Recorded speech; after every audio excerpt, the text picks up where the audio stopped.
Did you hear that? Oh, I know exactly what just popped into your mind. Speeding Formula One car racing. It's the sound of the pure adrenaline and excitement hitting your eardrums, isn't it? But you know what name instantly comes to mind when we talk about Formula One? Only one word, Ferrari, isn't it? Ferrari and Formula One have been intertwined like biryani and raita, like momos to momos chutney. Well, you get the idea.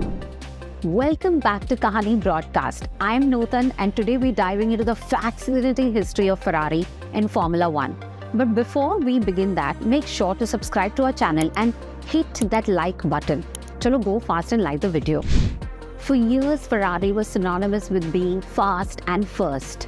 They dominated the F1 scene with their fiery red cars and the legendary Michael Schumacher behind the wheel. They were unstoppable, claiming numerous championships and leaving the rivals in the cloud of exhaust fumes. Ferrari is the only F1 team to compete in every season since the World Championship began in 1950.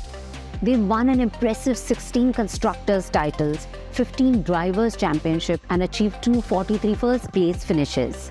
Legends like Alberto Ascari, Kimi Raikkonen, Fernando Alonso, Sebastian Vettel and of course our favorite Michael Schumacher all have driven for the team.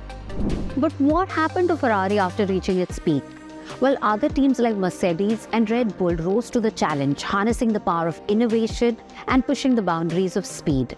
As the winds of change blew through the F1 circuit, Ferrari found themselves struggling to keep up. It was like trying to catch a cheetah with roller skates. Let's get into Ferrari's recent struggles. What exactly happened bad with them? In 2021, Ferrari experienced a second consecutive season without a number one podium finish. Something they hadn't seen since 2008. Their engines proved unreliable and their cars lacked the drivability and speed compared to their rivals like Red Bull and Mercedes.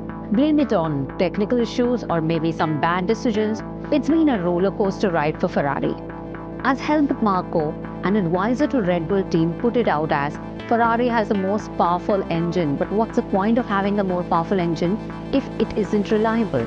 In 2020, Ferrari had the worst season and finish in almost 40 years.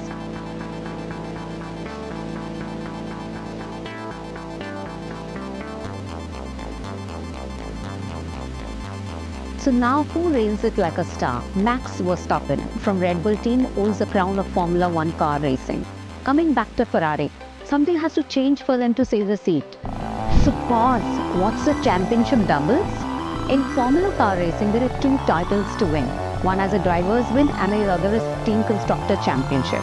It's a team performance game. After all, a driver is speeding at a G-force speed of almost 350 km per hour and the team preps the car with the best time in the pit where the tires are changed as they burn with heat during the action. It's time for Ferrari to revive, but fear not. There's still hope on the horizon. Ferrari took big steps to change their structure by bringing in Frédéric Vasseur, a French man with a successful track record. He knows exactly how to get Ferrari back on top. Let's look at Vasseur's impact. Since Vasseur's arrival, Ferrari has shown signs of improvement. While they may not be overnight successes, Vasseur's immediate target was just to get Ferrari back in the qualifying position, which he managed to achieve. With his experience and knowledge, he's leading the team towards a brighter future.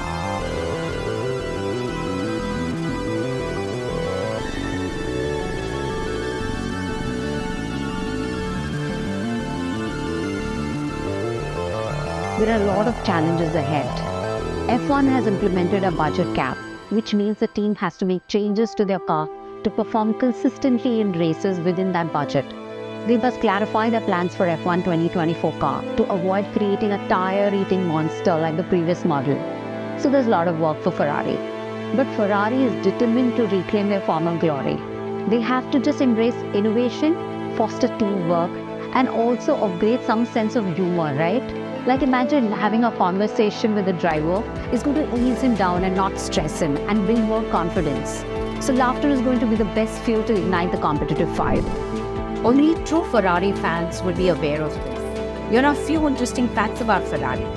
Ferrari has several red colors, though Rossa Scuderia color was made for television and cameras, so that it looks more brighter than the Rossa Corsa color. Another interesting story, Enzo Ferrari, who's a founder of Ferrari and now a part stakeholder, his unkind words made a tractor mechanic manufacture his own luxury automobile. In 1964, Ferruccio released his 350 GTE, and this car became a leading luxury sports car. That car was none other than Lamborghini. Ferrari's tailor-made program, in which you can customize the complete control of the car, like the interiors or the exterior, it has an exclusive service. One of the services, it allows the buyers to choose and create a color and get that immortalized name for their Ferrari. Like Grigio Ingrid is a grey shade of prominent Italian director Roberto Rossellini's Ferrari, which is inspired by his wife Ingrid Bergman's eye. So the name Grigio Ingrid, which means grey in grey.